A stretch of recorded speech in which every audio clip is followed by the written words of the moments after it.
This is our agenda that we have laid out for us. First, we're doing the welcome. We're going to talk to you a little bit about the NYU presentation, which you all should have copies of both MOUs that were emailed over. We'll also talk to you about the TSL, and then we'll answer or entertain any questions that you have, time permitting. There may be a point in time where we have to take those questions down and get back to you, depending on our time frame here. And then we're also going to address the next steps, so moving forward. So again, welcome to the district office, and thank you for being here and being partners with us here at the district.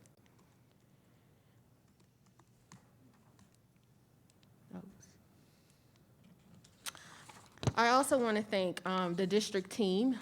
We have Edwin Michelle, we have Shannon Armstrong, we have Vicki Evans-Ferre and myself, and I want to thank you all for being here today. I know that all of us are really busy right now trying to make sure that we open schools successfully, so I appreciate your flexibility in being here today and moving some things aside so that we can address these issues.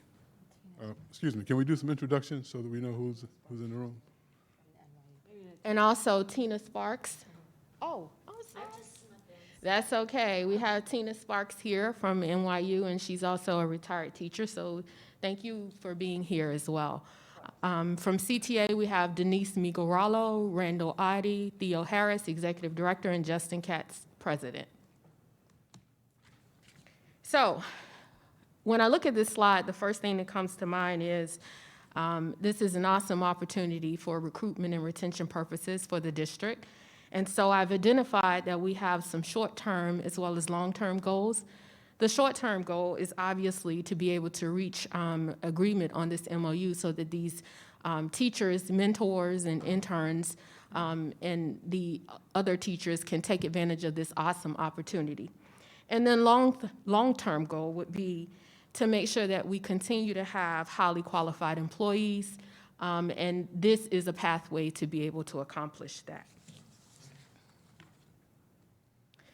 So this is the program overview. I'm not going to read all of this to you, but basically in a nutshell, what it says is that the teacher interns are going to be provided online coursework, and accompanying that, they're also going to have some OJT or on-the-job training. So they're going to be paired with mentors, and those mentors are going to gradually release information to them, control of the classroom, so that they are actually able to take in the information that they're receiving through the coursework and make sure that they're able to apply it in a way that the teachers can also supervise and make sure that the instruction is what we expect. So that's basically what this slide says, that this is an opportunity for these interns to really practice what they're learning through the NYU program. This just kind of encapsulates some of the features that those interns receive, which is not something that CTA is probably really concerned with because they are not a part of the bargaining unit, but I just wanted to have this for your information. Can you go back a slide, please? There we go.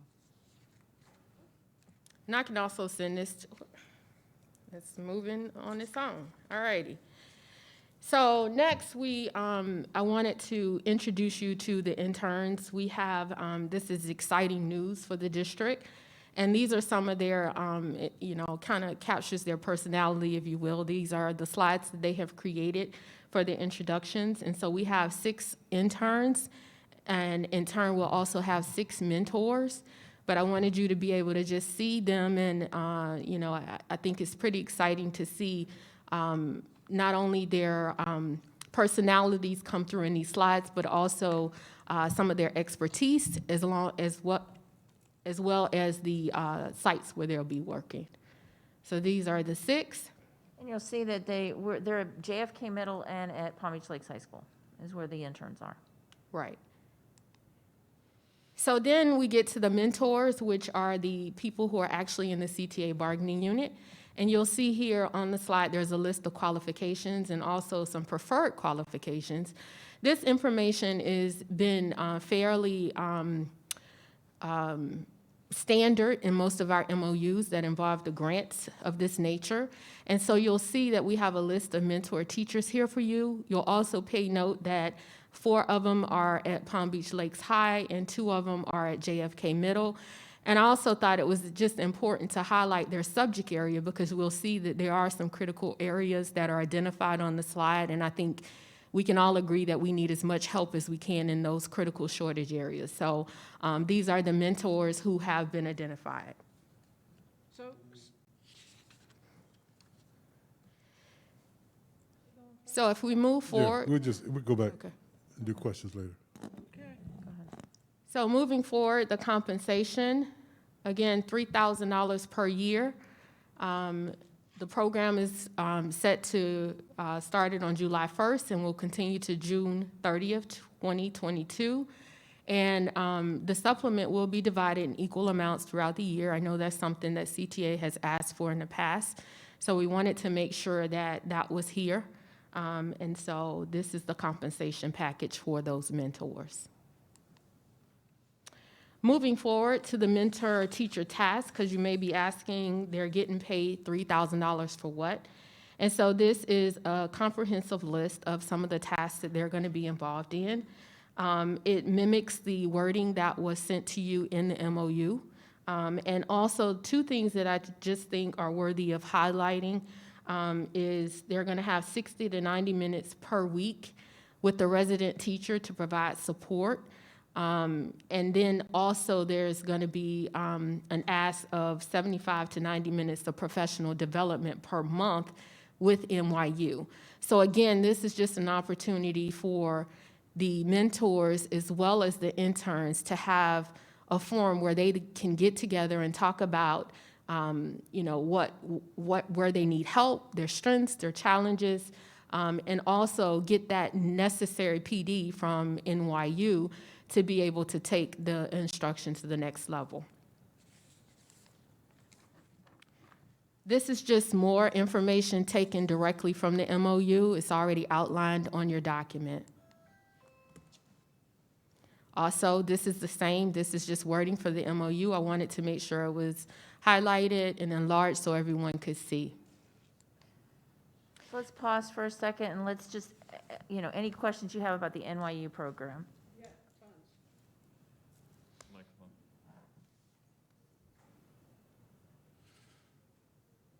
You gotta lean into the microphone.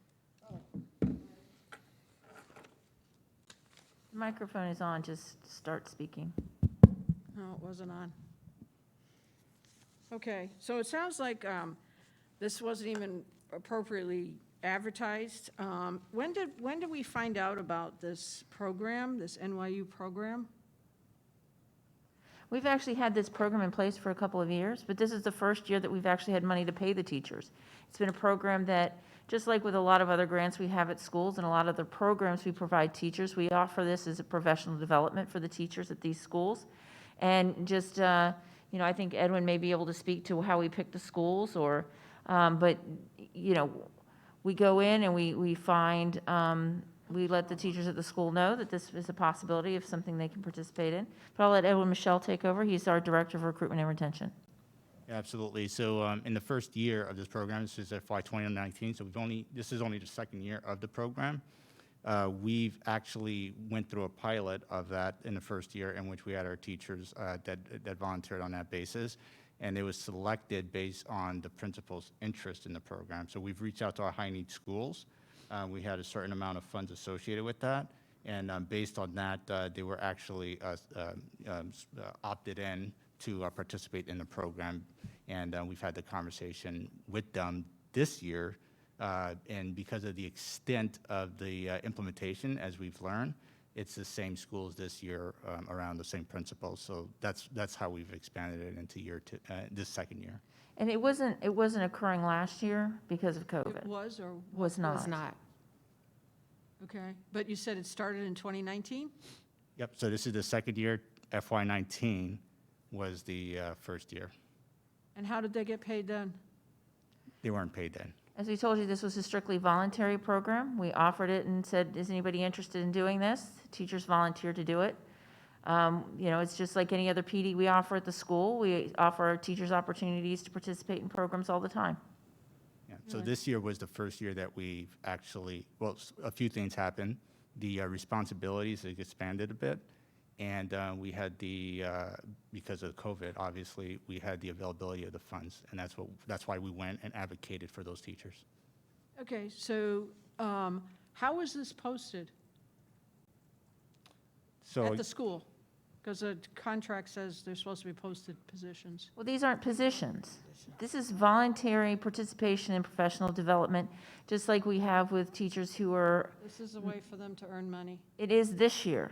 Yes. But these are teachers who have already been participating in the program. As So- of 2019, they participated in the program. 2019, they had a mentee assigned to them, and they've been working together. We now have for these teachers who have been already going through these trainings, now we have the opportunity to pay them. So you're saying, because, can you go back to the slide with the names, please?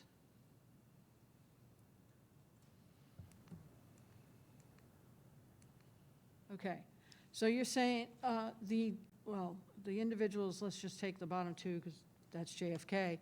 So these individuals have been working on this program since 2019? no, not they were selected based on the principal selection process that they went through, right? So not all of them have participated, but the ones this year were selected based on their, because this was volunteer, because you have to remember the payment piece of it is only, and the reason we're at this point is only because we've actually identified funds. And we secured those funds because of what's happened with ESSER. So this was Secured the funds through volunteered. I'm sorry, I didn't hear that, I'm sorry. So let me rephrase. So at the start of this program for Yes. this year, for FY '22, Gotcha. it was on a volunteer basis. So the process has already, the selection process, or if you want to call it that, whoever opted in happened prior to, or before the funds Funds. were actually identified. So we've been advocating to get funding for these coaches, and we were only recently able to actually secure those funds. And how is that, where did the funds come from? The ESSER money. ESSER funds, The federal money? correct. You're right, the federal money to help, you know, the student with the performance issues we've had due to COVID. So then, how long was the training this past summer? I don't believe there was much training. You know, has there been any training? Here, hold on. PD and the training has begun. Good afternoon. Hi, Miss Tina. How are you? Good. It's nice to be here. So, the training has started, we wanted to have teachers trained already, but because of how fast and they're not on duty schedule, right? That'll start this first month where they're required for a PD training, monthly PD trainings that were mentioned in the slide. And every month we provide more of that. We have a lot of online things that we can send out to read, right, and to videos. But again, that'll be voluntary unless we can get them excited about taking all the training that NYU has to offer. Okay, I guess one of the questions I would have is, so each of these teachers will have one mentor? These are the I mentors. mean, one intern? Yes. Okay, all right. And I guess our next question is, the amount seems to be kind of small, but I guess if you had them doing it for nothing, anything is better than, but for $3,000 for what they're doing is kind of minimal. And the other piece we had, and based on the way you said that teachers had to volunteer and how it was structured, and the money came later, because we were looking at having 3 years of teaching experience as being a low number. We figured 5 years of teaching experience would be a better position, but I'm not trying to answer my own question, but I want to make sure that you know that I heard you say that the teachers volunteered, and then you ended up coming up with the money later on. Another question we had was in terms of the mentoring experience. And again, you selected volunteers, but should you do it again and you want to have people come in, then there'll be another, another process. So you said they need the documented mentoring experience. What kind of documentation would they need to have for that you will be looking for in that? I'm sorry, clarify what type of documentation they would need? To show they have prior mentoring experience. Because here's my concern. And one of the reasons why we had a question about the number of years of experience. You could have somebody who's only taught in this district 3 years. That includes 1 year as their probationary period and 2 years actually on the ground, okay? How would they have had mentoring experience to do this? That's why we were looking at least 5 years, because then you've got somebody that has gone past that particular stage of things and would potentially have the opportunity to actually act as a mentor with other teachers, okay? So there's the concern on that. And somebody that's that new has so much coming at them to be able to take on the responsibilities of doing somebody, coaching somebody else, not saying that they wouldn't be great at it, but we just don't know. And that's why we have a concern pedagogy-wise as to whether or not 3 years is a realistic number, because I'm just trying to recognize the name of the two individuals at JFK. So I think there's 2 points here. Tamika. The last one is supposed to be Tamika at JFK. So just Sorry about that. Just 2 points. So the first is, I think the process moving forward, we would love to have a conversation about what that looks like. There was not a stipend associated with this prior to this entire process occurring. So it was on a pure volunteer basis that these teachers actually got selected into this process. So this is the challenge that we had in FY19, because not everybody raised their hands to say that they were willing to do this work. So this is the same process that occurred, because we weren't sure whether or not we could secure funds. Understanding in terms of best practices with NYU and understanding the work that it took in FY19, our department actually advocated aggressively to secure funds, and that's how we were able to actually get it this time around. So this recently happened, and so we're coming after the fact. So process moving forward, absolutely, would love feedback on how we actually do that, because at that point, we can then move forward with a selection process, because we now have funds associated with the positions. But I think it would be an injustice not to see if we could associate the funds this year around. The problem we've had with the years, because we're seeing this with TSL as well, is that as you probably know, with the high need schools, we actually have very difficult time with the number of years in terms of the teachers that have stayed there. So we have fairly high turnover at those schools.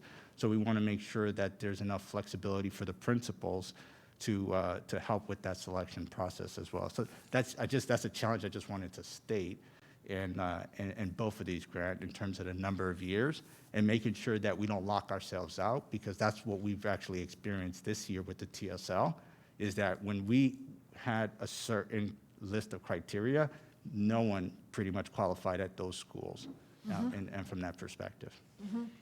And also, I just wanted to add, Edwin, that this is a minimum, so it doesn't mean that people can't have more years of experience. This was just a baseline that we started with to make sure that we were more inclusive versus being exclusive.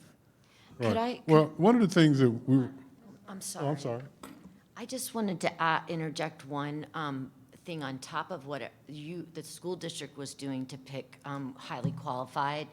Our NYU interviewed all of them online as well, and tried really hard to take the personalities in the content area right from the interns to make a good match. And before we did that, of course, the principals recommended these teachers, right? So just wanted to add that we take mentoring very seriously at NYU as well. Right, and we fully understand that part. I guess, the two questions, would be, or one statement is, we would like to be involved, even if there's not money being paid to teachers, if you want to do something like that, we feel that we could, you know, be of support to you in making sure that that's done, particularly with other things that we may be doing that may correlate with what you're doing as well. And the second point, when I was asking was what documentation that teachers would need to submit to apply where they had mentoring experience, meaning if I was a teacher in this program in 1920, then I can use this program as where I had a chance to mentor a teacher, you know, because I had an intern mentoring. And so I just kind of want to make sure that we're talking about teachers. For example, in the evaluation, you can get highly effective if you go and assist another teacher in the classroom. Is that the kind of mentoring you're talking about, or does it have to be in an official program? That's what I was asking. And so I think that's exactly the point we're Okay. trying to make in terms of what do we do moving forward. Yep. Okay. The next question would be, how will this program potentially affect the mentoring teachers' evaluations? At this point, I'm not sure how it would, actually. I'm not sure. Well, I think that, as you've already indicated in your previous question, it gives them an opportunity to, you know, do some peer stuff, do some, whether they do deliberate practice in terms of helping others. And so there are ways that the two pieces can connect. This particular MOU doesn't speak to that, though.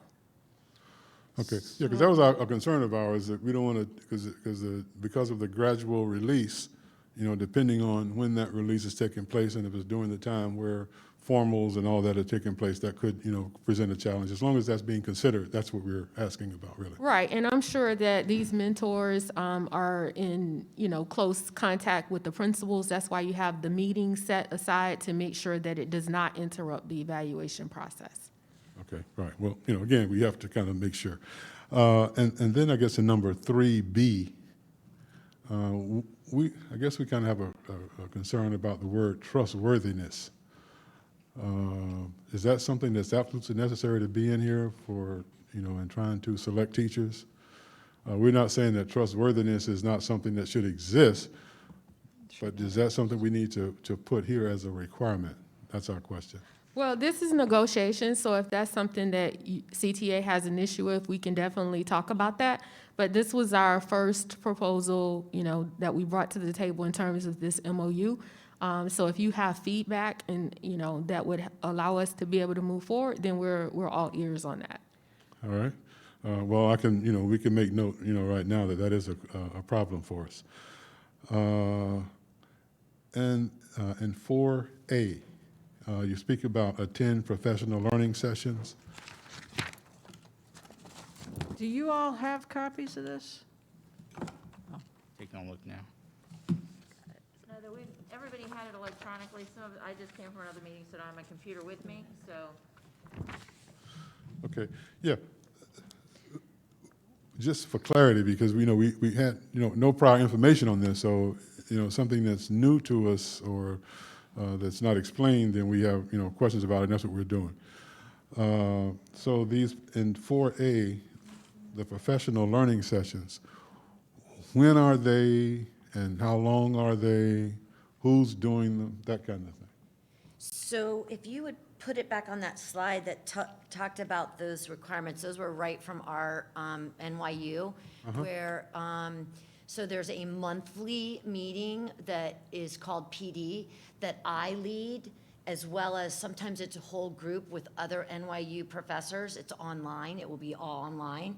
And it supports the major PD that is happening at NYU for this program is inclusiveness and equity. So they are infusing equity, you know, universal design, all within the content. So these students, they already have a 4-year degree, right? And so this is a graduate program, and they take a content class at night that infuses that, and then they also take a community meeting night with other subject areas. And so then these professors, along with all the residency directors, work on providing PD for the whole community then, right?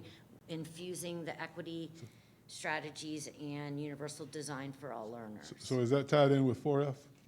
I'm sorry? Is that tied in with 4F, where it speaks about? Yes, it would be an hour to an hour and a half online once a month for that PD, For the mentors, for the mentors. Right, yeah, And we had a that- question about F2, so that's what I was asking. yeah. About what too? I'm having a hard time on, oh, sorry, Yeah, I'm sorry. apologies. You got it. If you need to. Okay.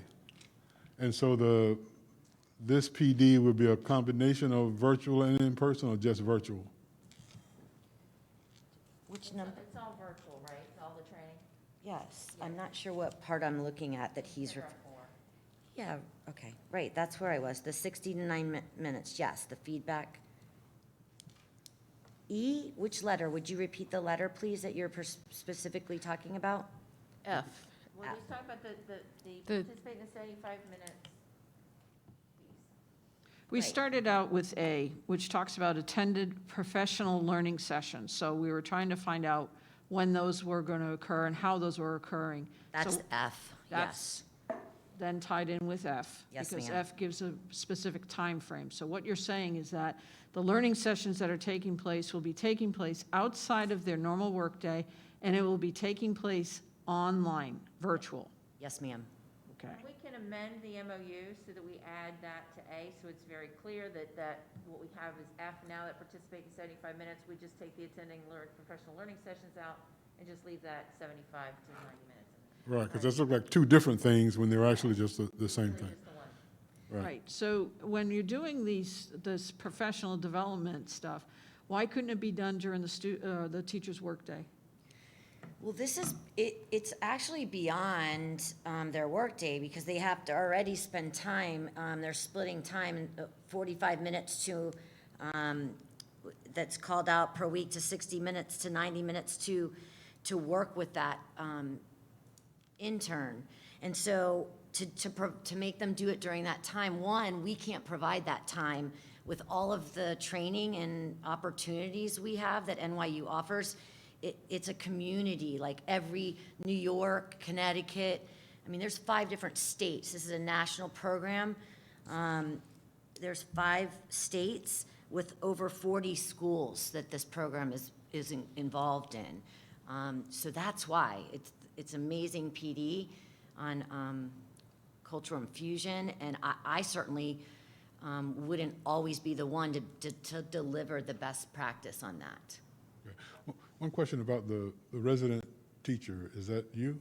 No, the resident teachers are actually we interns, was the terminology, they are called resident teachers. Okay, for example, number G says, in addition to mentor teachers and interns, they will meet with resident directors, I guess, 3 times per school year? I'm the resident director. Okay, okay, all right. So they're meeting with you in addition to this other time? Yes, so what those are, if you read a little deeper, these are going to be 3 times a year. Their content teacher from NYU, the director, me, the mentor teacher, and the student will be meeting to discuss progress, right? Because at the end of this, they will have done a rigorous enough program and turned in a portfolio to be able to be certified to teach in New York State as well as Florida. The intern. Yes. So when do you think those are going to be occurring? Are those going to happen during the teacher's workday, or are they going to be also outside of the teacher's workday? It will depend on schedules. So I'm hoping that can be somewhat flexible, right? But Like a PD day? if that falls into the portfolio timeframe, absolutely, I don't know if, we wouldn't want it to fall on a PD day and take away other PD from the school system, though, so I'd have to be working with, And this is the first, again, last year or year before was a pilot year, so this is something that we'll definitely have to monitor and adjust accordingly. I wouldn't want her to commit at this point, but it's only 3 times per year, so it's not something that's a monthly requirement, it's 3 times a year. Is there a way that the district or you in your capacity could crunch the numbers on precisely how many hours a week, or if it's not going to be the same every week because those are intermittent requirements, such as meeting with you, we wouldn't mind determining during the course of the year how many actual work hours would be associated with this, if that's possible. I'm not sure that's going to be possible because, mind you, fully emerged, this could take their extra time and everyone win, but this was the timing that is the minimal requirements to make this work, partnership work. So if you took 60 to 90 minutes and you took these times and you times it by the week and the months, it's just a minimal amount of time that a teacher would be working on this. So these are the least. Yeah, because 'cause again, you have to remember that these were actual volunteers, right? So in some cases, you had teachers, you know, they weren't told how to interact with their specific resident. It was out of their own interest to decide whether or not they wanted to spend a bit more time actually working with them on a specific, pedagogy or whatever it was. And that's part of what made the program successful, was just that the fact that they had someone that they could look to ask questions and so on. So to Tina's point, there's no way you could actually identify that, because you can't take a package of time to allocate to them, especially if we do find a resident that needs more help versus another. Thank you. Okay. And I don't know if you want to continue on this line or not, but in number 5, 5. Well, I had questions still on 4E. you have another question on 4? Go ahead. Yeah, 4E, the 60 to 90 minutes per week, is that coming out of their workday? In other words, if somebody's doing a project, which sounds like it's going to be very good, I mean, there's obviously no commitment from any of the interns that they're going to be definitely coming back to Palm Beach County to teach, but wherever they end up, oh, there is? There is. Okay, well, see, that's something that we didn't understand and we didn't know. Thank you, I appreciate that. So is there going to be time allotted during the workday for this mentor to work with the mentee specifically? Because when things, well, when I try to remember back that far, when you talk about what you did during that time frame, and to be able to have that time right in the same day to hash it, figure it out, this is where you made an error, this is my suggestion for tomorrow, we'll put it in, we'll try a different method, blah, blah, blah, yada, yada. But the point is to have that time during the workday so that they're both still there, so that they're both can address it immediately, if you follow what I'm saying in regards to that. Because I'm looking at, if all of this is occurring outside of their normal workday, especially at the middle school, they always end up later. I think 4:15 is when they normally get out. You're pretty much done by the end of your day. So, and I know that these people that have volunteered, and I'm not sure if the same individuals are doing this project the second time around. My concern is that we need to put aside time during their workday so that they can do it right then and there and have that continuity is the word I was looking for. Yeah, there is a level of complexity that is associated with the MOU itself. So I guess where we are currently is adding money to something that's already occurred. So it's almost as if we're adding an addendum to an MOU that's already been established between the district and NYU.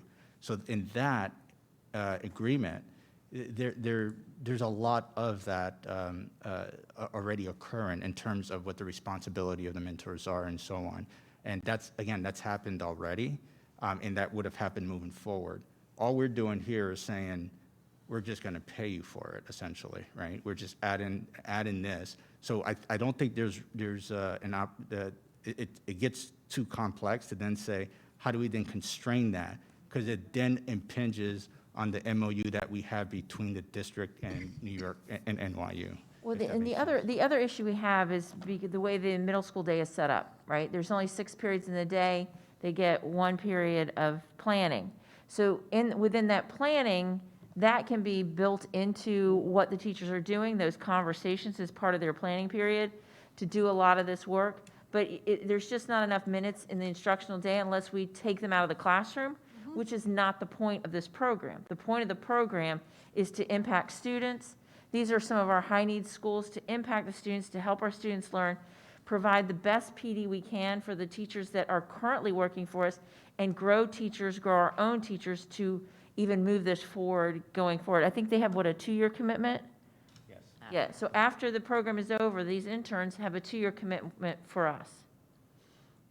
All right. They are, Well, they are just- promised common planning. That was part of ours, part of NYU's rules, like part of the, So would it be possible to get a copy of whatever is agreed to between NYU and the district already? Sure. Yeah, Thank it's, you. that's part of our board doc. In the interest of time, do we have any other quick questions on this NYU program so that we can then move into To the the TSL. Right. And just to make note, we can meet later on if we run out of time here. That's not a problem. And 2, we do have an interest in this program. We think it's a great opportunity for our teachers to grow, as well as for us to train people going to come back and teach in our district. So, we're for this. We just have a concern that a lot of time is being utilized, and we're trying to figure out where is that going to come from. Is that going to be too much or not? Because you're also saying that you want to, they can use their relief time, and they also want to work on non-contractual These are days. secondary. so Yeah, there's no relief time. Well, then Planning why time. is that in there? It's in the, I'm looking at number 5. Okay, I think that was just an error when we moved it from, because we Oh. were using similar, what we try to do is build our MOUs from ones that we've already No, agreed right, to on other right. grants. Right. So I think that was from, we can certainly take that out. Right. Well, that's what, It's only at a secondary level right now. I don't Right. think there's interest in moving it to elementary. Is there, Edwin? No. Okay. okay, right. And I just, because it's in the contract, and this is a contract, I wanted to make sure that we understood that. No, I that was- appreciate you pointing it Yeah. out, but Okay. like we said, we try to build it Right. on MOUs that the parties have always already agreed to Right. on other grants, so we can certainly take that Right, out. and we understand planning time, will be there, and I know that sometimes, there will be work beyond the regular duty day. But our concern goes to non-contractual work days. That represents a challenge for us, having teachers work on days that is not part of their contract to participate in this program. We feel that's a little much. Yeah, so again, we're backtracking. This is a little bit different. So understanding that, I assume this is for this year. When we do it the next year, absolutely, there's this understanding that we probably need to, because now we're selecting folks into this program. But all we're doing in this case is we haven't executed MOU with NYU. This happens one way or another. What we're trying to do is trying to figure out how to then infuse funding so that we could at least provide some level of support to our current coaches at this moment. Right, and we want to be cooperative with you, but again, asking our teachers to work on non-contractual days is a little tough much for us. So that's something we can talk about later because of time, but that's going to create a problem for us. That's one of our. So, Ms. Sparks can probably speak more to this, but there is no training on the weekends. We're not asking them to work weekends. There is some on the evenings, but it's intermittent, so if you want to speak to that. Right, to make this work through all 5 states, right, through all of these schools, some being charters, right, some of the wording, I have to agree, that we have verbiage it's a work in progress, what best fits the needs of Palm Beach County and the students here, and of course, the teachers. So the only time would be that once-a-month meeting, then 60 to 90 minutes, that is generally in the evenings. That would be the only outside of their working hours that we even have. Okay, all right. And our concern is not the working hours as much as it is the contract duty day. If it's doing their regular work day and it's Yes, done sir. in the evening, we understand that could be a part of it. That But is if you how want- it's scheduled. Right, but if you wanted to come in on a Saturday or a Sunday, We can remove that. Okay. All right. We agree if they're not using it on a weekend, we don't need to have it in there. Sorry Okay, about that. right, that's our, and, On your H, I, and J, okay, we were just trying to figure out the amount. It's talking about agendas. We didn't quite understand that. Is that agenda coming from NYU? Does the teacher have to come up with an agenda? We're trying to understand this. We just got this. And so we're trying to wrap our heads around. I mean, if this has already been in place a year prior to that, again, we're just trying to hit all the points as to what came across our desk as questions. And if you're asking, like you said, you're trying to infuse money that we got from the federal government, and that previously, the amount of responsibilities was not to this level, and we're increasing the amount of responsibilities for what you feel is an appropriate payment. We want to make sure that we understand what it is, so that when these people do come to us with questions, and when other staff in our office ask questions, we can answer it as intelligently as possible. So That's great. So can we, let's see, the providing agendas and maintaining the log. Yes, so most of these, the wording there are the paperwork for them to get signed off on their portfolio. that's for the Interns. interns. So when you're talking about keeping logs and things, it's mostly signing off on the work that they are doing. Okay. Okay, so an agenda might be something that I set up and that they put the date and time to Gotcha. prove, right? Like documentation of Like proof. you're sending home an agenda to a kid for the parents Yes, to look at. so Okay, I any understand. physical work will come from us Okay. on that. All right. But they would be certainly required to follow up and sign it, right? Like to Yes. tell us it's been done. Yes, no, I don't have a problem. So, Yes. This came straight from our teacher ambassador language. So Right. if they're doing basically the same thing the teacher ambassadors would be doing with these logs and We agendas. know, yes. Okay. and the teacher's strategy, teacher leader strategy as well. Right, so we just wanted to make sure that we mentioned that, so that, you You know. know, we're Okay. aware. I have it Okay. right here with me. Well, Denise was asking the question, so we just wanted to answer. I'm sorry? Denise was asking the question, so we just wanted to answer. Oh, okay. Do you have any other questions on the NYU program? Okay, no, other than, I guess we would like to go back and speak on the money issue. Now that I've kind of gone through, got an explanation of what this is and what it entails, now we can go back and talk about the money issue, but I think that we need to move on to the next one at this point. Can come we back. should we change the name of the superintendent? Yes, we will do that. Obviously, we've been working on this for a while, so things changed quickly around here recently. Yep, Just wanted to, We're Thank you. Thank changing you them so on, I much. appreciate that. We're changing them on a lot of things, so. All right, TSL. all righty. So TSL, again, that's a partnership between the school district and the Department of Education. Oh, this thing clicks quickly. So here we have the list of qualifications as well as the preferred qualifications. You'll see here, 5 years teaching experience. I think you spoke to that on the last one, so that is reflected here in the TSL. Also, these are the 23 sites that have been selected. In the issue of concern of time, how many teachers at these schools are we talking about? There are, can we get the list? Of teachers? Yeah, I think we have that. I So think they've already been approximately- selected for this? We're actually still in the process, Ah. so not all teachers have been selected. yeah, so we can get that information there, Okay. but these are the 23 school sites. Okay, Yeah, We're talking about approximately 2 per 23. I was Some of them are 3 to I 4. wasn't sure, okay. say All right. that again, please. There's 2 at every school. Okay. So the compensation package here is $5,000. The amount is going to be payable no later than October 31st. So that's why we're really trying to get agreement on this, so that the teachers can be paid in a timely-like manner. Are we gonna, So, Well, we want to move through the slides quickly and then we can answer some questions, okay? If we could do that, that way we get your presentation done, which is what was requested, so that we have a presentation of the MOU, and then we can continue talking about language as time permits. Okay, I apologize for the slide. It must not have been downloaded because on mine is showing fine, but nevertheless, here you will see that the requirements, the teacher tasks, that's also outlined from the MOU language, and it mirrors the teacher ambassador information. So I think that you all are familiar with that, since we've already reached agreement on that particular MOU.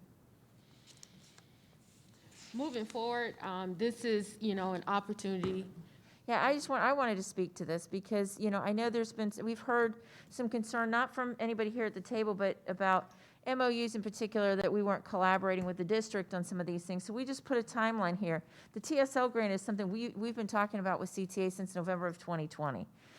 And here's, we had a Google Meet in November. We had where we sent the documents to CTA was in November of '20.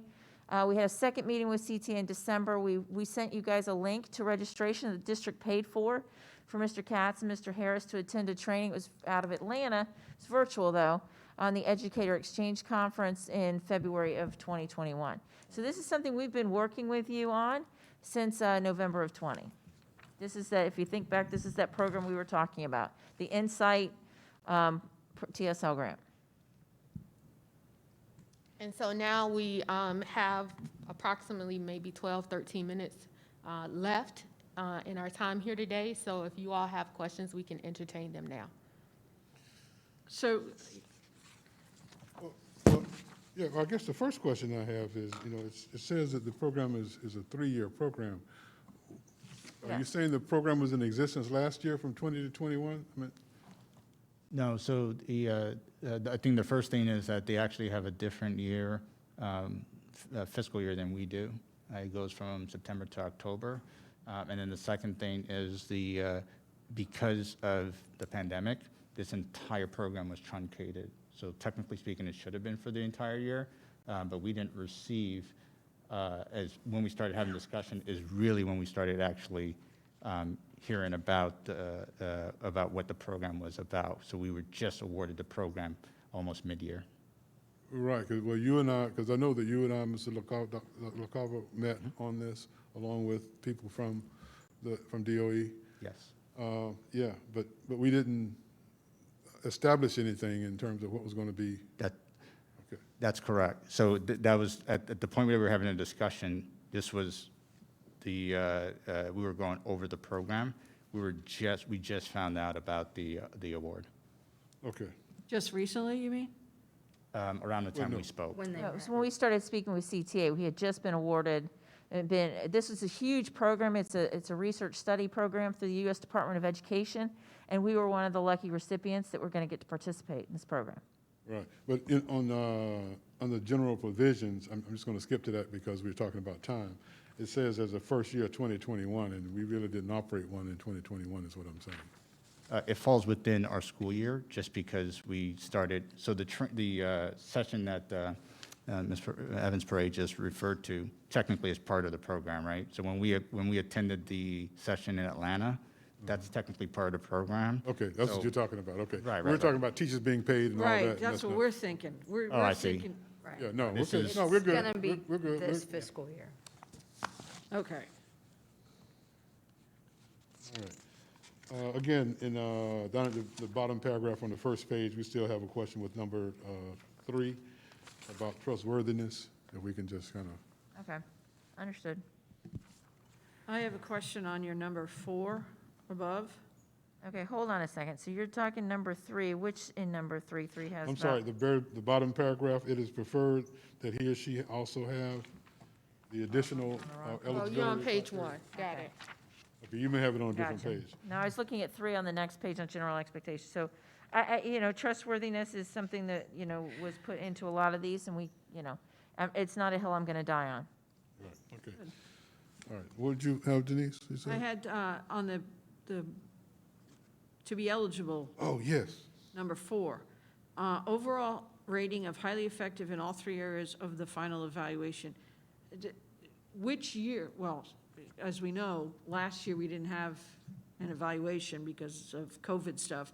But, so what year would you be looking at? And are you looking at it that it has to be one complete year that has a highly effective in each one of those areas? Or are you taking it from maybe they are highly effective here, highly effective, you know what I'm saying? Well, this is an overall rating of highly effective, but we can certainly talk about that.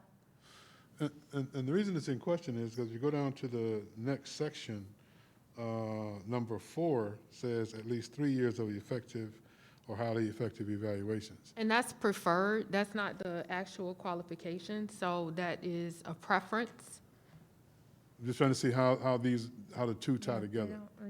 I see what you're saying. We're going to work on that, because this is Okay. all 3 years, 3 years. Okay. It's either one or the other. I gotcha. All right, okay, yeah. And then the top of the next page, I know it talks about the DOE is going to cover the cost, but there's nothing that is what's known as what we consider a catch-all, is that if all of a sudden DOE says, meh, we're not going to fund you guys anymore, then we need to come back to the table and address what's going to happen at that point. And we would like to see some kind of language in there, that if the funds dry up. So for if you look at number 6, that talks about that magic date of July 31st. We could come together to discuss any of the applicable changes. Number 6. Yeah, on the Under last page. general provisions, that that we're going to meet every year, no later than July 31st. We're going to talk about the program and, Well, we want to change that date too. okay, so why do you need to change that June date? 30th. Well, the reason why July was chosen, and I don't know if you want to speak to that, the July date. Yeah, it's just, so we have that time between the end of school, right, and the start of school, and just making sure that we have that conversation prior to the start of school for the next Right, year. that's why we were looking at June 30th, because next year we have all of June and all of July, so we were figuring June 30th is right in the middle, and it'll give us enough time to work out anything, and if it needs to be changed and posted and et cetera, it'll be done prior to school starting the first week with August. That's why. We think that July 31st was a little too close. I think what I understand, the reason why, another reason is because we have to look at the student performance piece to that, and we won't have the data on Until- June 30th. Right. Yeah, and you won't have it July 31st either, because that doesn't come in until the middle, towards the end of August. Well, we've actually already received data a couple weeks ago. So that's So- not entirely accurate. I so I mean, we guess- don't release it where it's They're still working on disaggregate it, all the, I don't even know the terms. Paul Houchin says those terms, that disaggregating data, where they're sorting through all that data now. But a lot of the information is coming in July. So I guess our request then would be for as early a date as possible. So Yeah, if- we have no later than July 30th. We're not amenable, or we're not going to say we're not meeting with you until exactly on July 31st. We just need to get the information that we need from the program in order to determine whether this is being successful in this area or that area. Right. Okay, Right, so I think we're about a year ahead, so we're negotiating for the year that's about to start, or we're having a conversation, but the year is going to start for the training that's going to occur. So we have the entire year, really, to have a conversation about the current year that we're currently in. And then that whatever conversation we have to, in terms of the year that follows, we're ahead anyways. So it's. okay, as long as we can meet at any given point if there's a problem. Because what she's saying is, let's say DOE December 30th, 2021, there's no more money available. How are we going to proceed, with this? What do we do as far as funds? Because right now, the district we're signing for is that the district will not pay any money for this program. Yeah, Yeah. we can add language to that. Okay, all right, as long as that's covered. And I don't foresee that happening, but Yeah, if it helps, it's, I think we have that in other MOUs where if there's some exigent circumstance with funding, then we can do it. We'll have it limited just to funding, and we can open up negotiations on this. Either party can if there's a funding issue. yeah. We So can add so again, the year doesn't start without the commitment from the DOE anyways. So we would know way before school starts because it overlaps by September, October timeframe. okay. Now, there's one important piece we want to make sure we get through before we have to leave, and that is, under general provisions, number 2, it says demonstration teachers will receive an allocation up to, we have a problem with that word, $5,000 per year, all right? And then it says this allocation will not be prorated should the teacher leave the assigned school during the school year. Of course, we have a problem with the prorated. We've had that. Right, in and previous- but again, like, we had this discussion, I think, about this very grant, in that this is a study by the U.S. Department of Education. They're asking us to do certain things, and they're looking to see, does this move the needle? So if the teacher moves midway through, we're not going to prorate it because they've just nullified all the data for that group. But they So- performed all the work up to that point, though. Correct, but they haven't fulfilled the obligation. It's kind of like if I hire you to build a fence, but you only put up 3 panels. You haven't built my fence, you've only put up 3 panels, I'm not gonna pay you for a job that wasn't completed. So in this case, because this is a study, they have to complete the full year to determine, did what we asked them to do, all these things that the coaches are doing with these mentor teachers, did it have an impact? And if the coach leaves, 2 months in or 3 months in, we're not going to know if it worked or not. Well, our suggestion, as a matter of fact, I think the proposal is still with you guys from us, on this particular issue, that we use this the same way in which we put it in the, I believe, the Teacher Ambassador Program or the Teacher Leader Strategy Program, where it's in quarters, it's paid in quarters, so that, there was an October date, I think, and a February date, and March date, and a June date. And something like I agree with you when it's our program, right? When it's something we're doing, like Teacher Ambassador is our program. This is a U.S. Department of Education study. So we're going to have to look and see if that's even allowable, because it's not our program, it's theirs. Can we get a copy of what it is? I thought we had already given it to you, but we I don't can- know. I just, maybe 'cause you did. like I said, we've been working with your team since November of last year. Right, but you stopped and nobody, because that's what Well, we're waiting on. I think we were. Because of COVID and what happened, we weren't moving the program as quickly as possible, but we can certainly send you copies again. All right, let me make sure I finish the question, though. It says up to, allocation up to 5,000 per year under general provisions number 2. And then, on the general provisions number 4, it says you receive up to 5,000 after you participate in all the initial training. And this will be payable no later than October 31st of '21. Right. That's correct. Are these the same $5,000? Or is this a different $5,000? So year one is going to, because of the truncated timeline, Okay. we actually tried to figure out how to use the funds to pay for the trainings that were associated with year one, right? Because the year wasn't a full year, to Ms. Evans-Perez's point. Year 2 and year 3 is what we're really talking about when we're talking about the completion of the year to allocate. So for this year, for year 1, it's being allocated for the training. So that's why we're trying to get this done, because we'll miss the opportunity to pay this fund out for year 1. All right, so let me make sure I understand, because I think I hear you. So in number 4, this up to 5,000, and we do have a problem with the up to, that is something that they'll receive October 31st for training they'll do between now and October 31st. Or whatever training they've done prior. Any training that they're receiving prior to October 31st, that's what they're getting it for. Okay, but in number 2, that will be for what they performed during the school year? Starting November 1st, I right? think we Because can- you're I saying think it we works can- on a different year. I think we can clean this language up a little bit to make it clearer on what we're trying to do, because I agree it's a little wonky. Because what I see here is $10,000. Yeah. Right. Right. Oh, right. Yeah. That's Right. correct. And that's good. I don't have a No, problem that's with that. fine. We have no in the problem with way- that. And the way they're being paid out, you're actually right.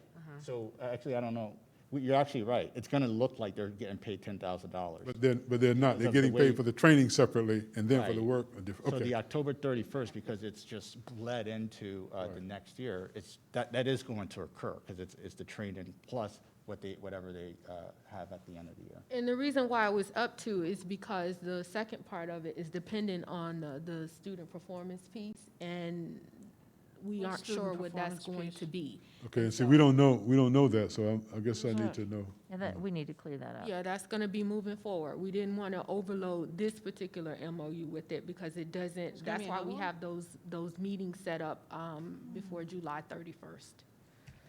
Yeah, so this, again, this is year 1. The conversation we're having is for year 1. So And- could you just clarify for me, what is year 1? Is it from November of 2020 to October 31st of '21? Correct. Thank you. So this paperwork is only for that year? No. Yeah, it's for the entire program. So, okay, so it's It's beyond, it's beyond that time, yes. Yeah, that's right. it's beyond the time year, but what we're talking about with the $5,000, the payments of the $5,000, and the reason that we're trying to push forward is that we may miss the boat on payment for the training this year. Right. So, Okay, right, I'm agreeing with you. We'll So, clean this up, so it's year 1 is from this date to this date, and these are the payments. Year 2 is from this date to this date. Okay, so we'll clean that up. right, so the up to, there's no problem with removing that because that's something you're going to be paying in 2 months. Right, we'll get that cleaned up. Okay, all right. And then, of course, number 5, relief time and non-contractual work days, we still have the same problem with those 2 terms. Well, we're going to have to, I mean, relief time for these teachers, for some time, that is going to be the only time that they may be able to have to do that coaching. I don't imagine it would be every day, But it could be that this is something that, okay, on Mondays, you're gonna have to use your relief time to meet with this teacher briefly to move this forward, or to have that, that move forward. That's why the amounts are higher here.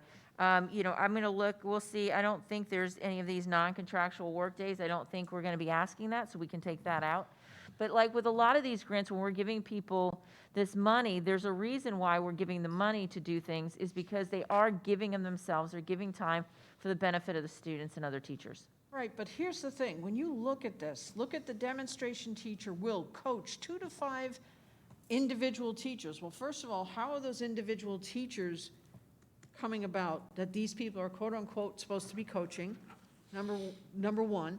Number two, if you're talking that they have 5 of them assigned and I'm an elementary teacher, that means that based upon what was just said here, I'm losing my relief time, which would be a problem, because I don't know if I taught high school, I didn't teach elementary, God bless them all that do it. When you're talking about relief time, it's a set amount of time, it's called fine arts. And that's when the kids go from you to Randall, because he's the phys ed teacher, or Theo, who's the music teacher for that certain time frame. Then what happens is that they either A, have to walk the kid, point A to point B, or if they're supposed to be picked up, they may not get picked up on time. Then they have to go and bring them back, or they may not be brought back in time. So the amount of time that you're talking for somebody to spend coaching somebody, 2 people, never mind 5, during somebody's relief time, now goes down to a process of maybe 15 minutes, of which I may have to use the facilities. Yeah, so the definition of coaching is probably a little bit, I think we had this conversation. So part of this program actually entails the use of a platform that allows a teacher to provide feedback, so that the coaching is actually a lot more simplified than you might imagine. It's just providing feedback on what the teacher is seeing in terms of the actual 5-minute snippet or sessions that the teachers have volunteered to provide the demonstration teacher. Right, but what I'm saying is that when I'm thinking about these elementary teachers especially, and you're talking about them going into your classroom to, In a lot of cases, they don't have to go to the classrooms, correct? how else would they know what's going on? Because as part of this program, so again, we had this conversation, as part of this program, there's what's called an advanced platform that allows any teacher to email a snippet of their classroom sessions.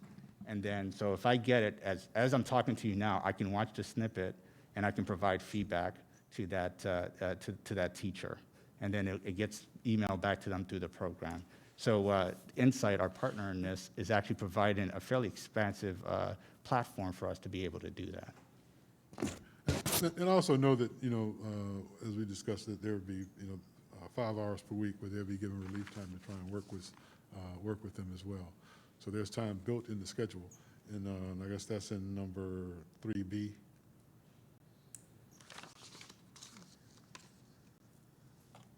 I'm sorry, 3C, forgive me.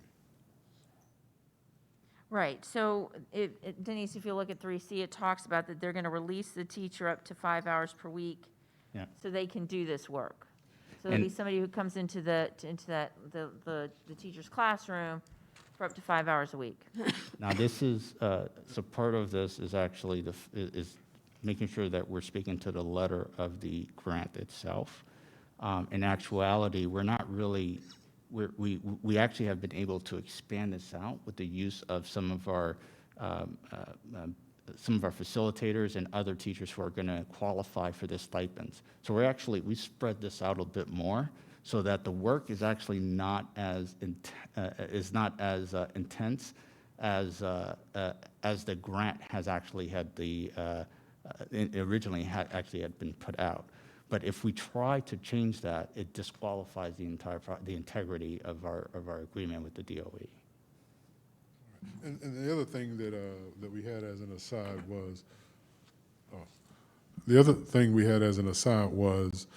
the issue of if these teachers are being released 5 hours per week, who is releasing them, and how are they being compensated for that Well, coverage the time. principals are part of this program, so they may have a sub that comes in and, or maybe even the administrator steps in and takes on that class for that period of time.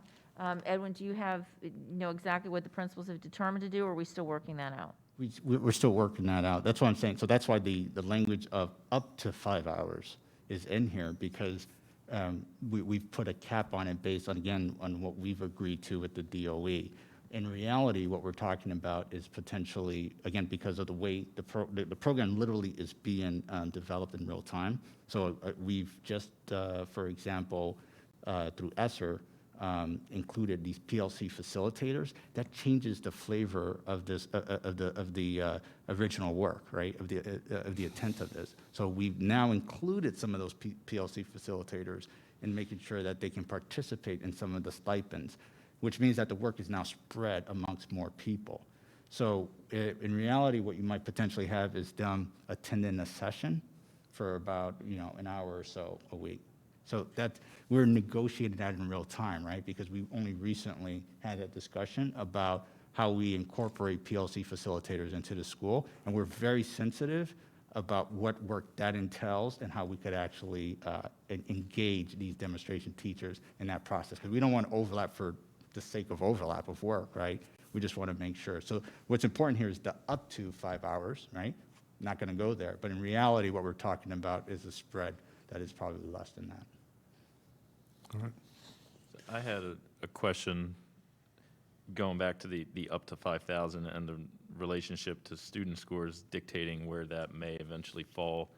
Where is that? I understand you said that was what was said out loud, the up to Right. 5,000. Well, it's not in there. writing. Yeah, it's in the grant, so. So my question is,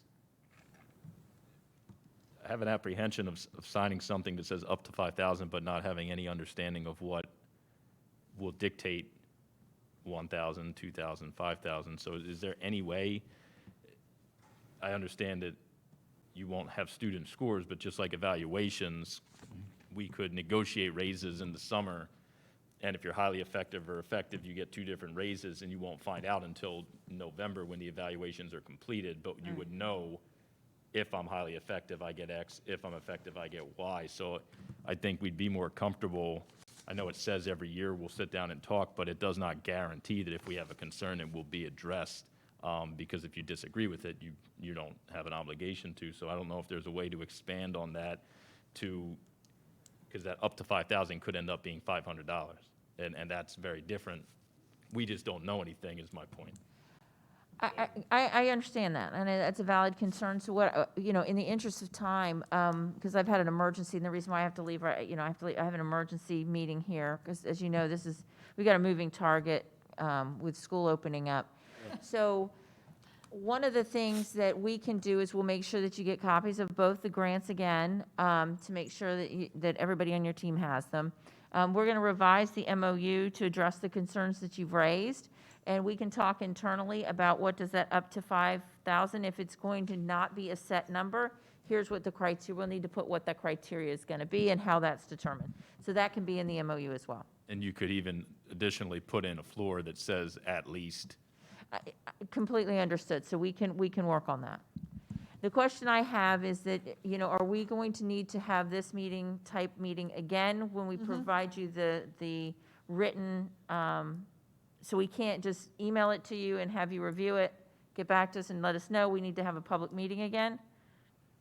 You can certainly email us any updates, consequent to our discussions today, but yes, any future dialogue, we prefer this format. Okay, and that's fine. So if on a go-forward basis, can we have those meetings, because time is so sensitive, and getting this room with all our tech people who are now paying overtime after 4 o'clock to be here, we'd like to have those virtually. We can record them on Google Meet like we've had on other ones, if you're agreeable to that. We can get back certainly to discuss it for this specific non-precedent setting type. No, and I understand that. I think just, because if it's going to be recorded, it has to be in this room or at 10 at the Education Network, and getting studio time or getting in here becomes increasingly difficult as soon as school opens. So that's why, I don't want to slow down our work. Over the summer, we did MOUs, or over the school year, We need to extend voluntary transfer period. We were able to just have those conversations, do a two-line MOU, and we agreed to it and sign off. We're not going to be able to do that anymore. We're going to have to schedule meetings because, we have to advertise them. It has to go on the calendars. It has to be all of that. It makes it increasingly difficult to move that work forward. I get why we're doing it. That's fine. But if we can do things like Google Meet, so that way, because we have to look at your calendar, our calendars, and then the facility calendars. So it adds a level of complication to it. So if we can do those Google Meets when we can't get the room, that would be helpful. I think it's recorded just like this. It's uploaded, as you've seen. We've been able to do those, like with the JINC meeting. We upload them right onto the website. It's actually probably a little faster to do it that way. But it's, we'd like your approval to be able to do that. I'm not saying that we'll do every meeting virtual. When we can get this room, this is obviously preferable, because those face-to-face discussions are sometimes better than the ones where they're virtual. But, we'd like that flexibility so that we can move the work and not get stalled. Okay. I think we'll, we can talk to you about that, because we don't see, we don't want to hold this up. And when we heard Mr. Michaels mention that the time frame in terms of October 31st, and so that's a concern too. So we do understand that, and we'll try and work with you every way we can to make it work. The one thing I always want to bring back to your remembrance, because we kind of said it real fast and move forward, and that is on the 3,000 for the NYU program. We felt that was a small amount. We feel that the work after reviewing the program, we feel the amount of work involved, the compensation doesn't meet the work that the teachers will have to put forth. Well, we'll certainly talk to the superintendent and talk to the new CFO and see if there are additional funds. I don't know that there are. If there are, then we can certainly talk about it. But I appreciate you coming in today. If you have any other questions, if you could email it to us, and then that way we can address them at the next meeting. You're going to send us a list of, Teachers. We're going to send you Teachers. everything you asked for. that's wonderful. All right, well, thank you very much, and have a Thank good you. afternoon. Nice to have met you. Likewise. She didn't say a lot.